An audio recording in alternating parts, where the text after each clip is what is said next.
Oh my goodness. Oh, the Canadiens, they are back in action today, and I am stressing out of my mind.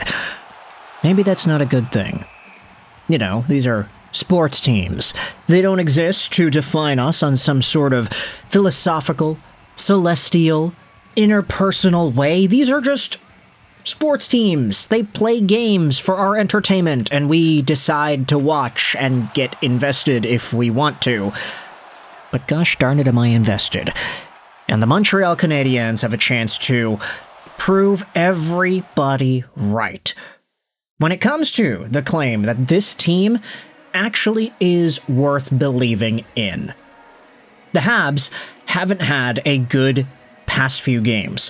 Quite frankly, they've been outplayed to hell. Despite that, though, even though they lost Game 2 and they lost Game 3 in a fashion that you can say they absolutely did not deserve to win, the same argument from 2 videos ago, 3 videos ago, still applies. At the end of the day, the Montreal Canadiens had a chance to win Game 2. At the end of the day, they had a chance to win Game 3. When you lose in overtime, you lose by 1. How do you get 1 goal? You shoot. You score. Yeah, it's true, Montreal is having a very difficult time shooting these days, but the fact that they were so close in games where they absolutely did not deserve to win, period, is enough to say that the series is not over. Hell, teams have come back from down 2-1 before. Teams have come back from down 3-1 before. It's not common, but it happens. And that's not even to say that the Montreal Canadiens are going to come back or they're going to win. I don't want to come onto this microphone and start spouting all super top positivity stuff at y'all. But I do think it's worth acknowledging that it ain't over until it's over. Now, heading into game number 4 later today, I will not be able to watch this one as it happens. Quite frankly, there is an important meeting that I have to attend. There's an AGM going on, and I need to be there. So that goes on until 8.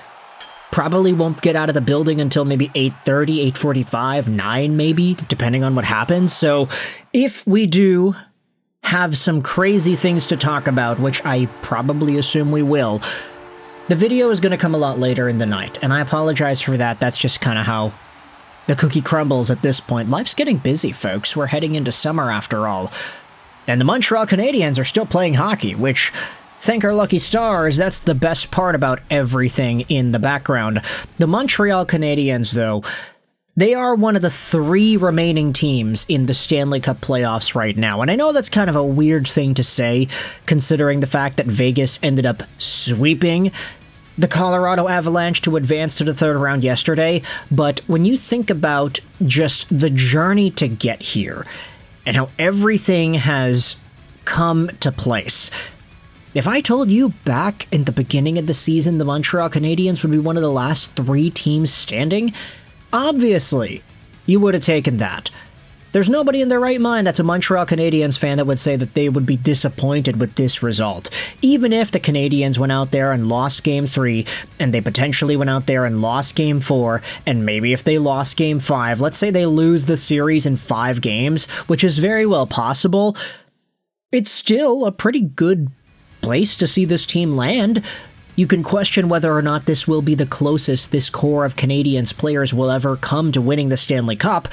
We made a video about that yesterday, but still, it's good progress. And whether or not this spells the progression and the linear upward trajectory of a Canadian squad that happens to be young and inexperienced, or if this is just the best it's gonna get, at the end of the day, all we can do as fans is enjoy it, right? With that said, let's actually talk about some of the notes that I have here in regards to the game later today. There were some things posted on social media that I thought were quite intriguing. Yeah, there are the quotes from Martin St. Louis. He wants the team to show up. They're not dead. They have to defend better, etc., etc. We saw the quotes from St. Louis. But here's a post made by Habs on Reddit on Twitter yesterday the Habs versus Hurricanes playoff series this year. Montreal has 10 total goals to Carolina's 8 total goals. Montreal has 47 shots to Carolina's 93 shots. Montreal has 65 hits to Carolina's 127 hits. The Habs trail 2-1 versus the Hurricanes. Okay, that is a pretty telling signal as to how the series has gone so far. Yeah, Montreal, they are outscoring the Canes when you add all the goals together. Game 1 is doing a lot of heavy lifting there, of course. But when you think about what else is going on here, possession-wise, shot attempt-wise, shots on goal-wise, high-danger chance-wise, Montreal is playing Carolina's game. The Hurricanes have found a way to use that 2-week-long break that they got to their advantage. Yes, it's true, Montreal, you can say they started out the series hot because they were coming off of some super hot wins versus Buffalo, and they were able to use that momentum into Game 1. But as the series continues further, this is where the numbers game begins. It's where you start to see, hey, this looks like a team that's well rested, coming out to play against a team that has played 2 Game 7s over the past few weeks. Montreal is on the ropes here. And you could also say that by watching the games themselves, you could be like, yeah, no, they look tired. There is an element of fatigue that is decently obvious when you pay attention to it. Slavkovsky, Demidov, Caulfield even, some of these guys are not making the best decisions, and the mechanics seem off. If Nick Suzuki gets a breakaway, under most circumstances, he's shooting the puck and he's actually finding the back of the net, or at least hitting the net, or at least causing the goaltender to make a save. He missed totally at the start of overtime in Game 3. That's one moment, I get it. It's not going to define an entire series or an entire player, but I think it goes to show you that fatigue is setting in, and that's one example of many that you can point to when it comes to this Canadiens team not necessarily playing their best. With that said, you can let me know your thoughts in the comment section below. How do you feel about this Game 4 to be played? We will see whether or not the Canadiens can pull it out. If they win, and they take control of the Bell Center environment, they tie the series up, if everything goes down the way Habs fans want it to, I honestly don't think it involves Montreal winning a tight, checking, defensively styled battle. I think if the Montreal Canadiens can take advantage of a Freddie Anderson that just hasn't been himself this series, that's going to be the way they win this game. That's going to be the way they come back in this series. They score because they shoot more.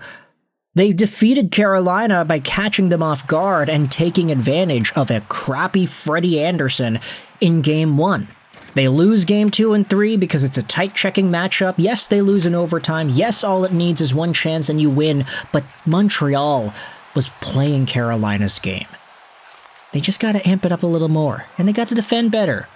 Yes, it's true. You're playing Carolina, you might not actually be able to outwork them, but you could do other things too. And the Habs can strike back and bounce back with a cool little rush or a nifty little play instantaneously. They can do so much with one opportunity. You only got one shot. Don't let your chance blow, because opportunity comes once in a lifetime. Yeah, okay. Sorry. I'm not going to be able to watch this as much as I would like to, so we'll make a video about it after I get home. But for now, let me know your thoughts in the comments. How do you feel about game number 4? Montreal versus Carolina. I hope you enjoyed this video. And bye.